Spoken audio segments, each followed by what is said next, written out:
waa opposition bi temps seen discours bi ngeen jël jox nañ leen lépp damaa bëgg ngeen bin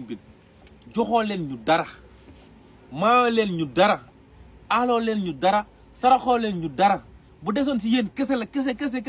du ñu nekk fii exécutif du ñu nekk législatif joxoo leen ñu dara joxoo leen ñu président bi joxoo leen ñu assemblée bi réew mi dañoo xeex ba jot si